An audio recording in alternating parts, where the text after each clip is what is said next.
So narito ang ilang effective at simpleng paraan para mapainit ulit ang inyong pagsasama. Number one, simulan sa mga maliliit na bagay kasi hindi naman kailangan na maging magastos o ingrande ang pagpapakita ng pagpapahalaga sa partner mo. Kailangan mo lang iparamdam sa kanya kung gaano mo siya kamahal at huwag mo ring kalimutan na magsabi ng mga sweet words like I miss you, kumusta ka na, iniisip kita buong araw kasi malaki ang impact niyan, especially sa aming mga babae. At kapag magkasama kayo, hawakan mo rin ang mga kamay niya. Yakapin mo rin siya bago kayo matulog at halikan mo rin sa noo o sa pisngi tuwing aalis ka papuntang trabaho. Pangalawa, maglaan kayo ng oras na kayo lang dalawa.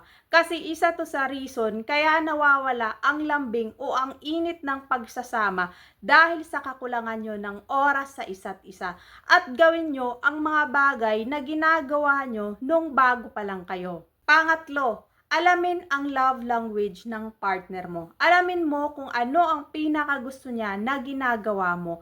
Kaya minsan hindi niya nararamdaman ang mga ginagawa mo kasi hindi yon ang love language niya. Pang-apat, huwag kalimutang magpasalamat at mag-appreciate sa partner. Kasi minsan dahil matagal na ang inyong relasyon, nakakalimutan nyo na ang magpasalamat at mag-appreciate sa mga effort at mga bagay na ginagawa niya. Dahil para sa inyo, normal na lang yon. Number 5, balikan ang nakaraan. Pag-usapan nyo kung paano kayo nagkakilala at kung ano ang nagustuhan nyo sa isa't isa. Nakakatulong ito para mapaalala kung bakit kayo naging magkasintahan sa simula pa lang.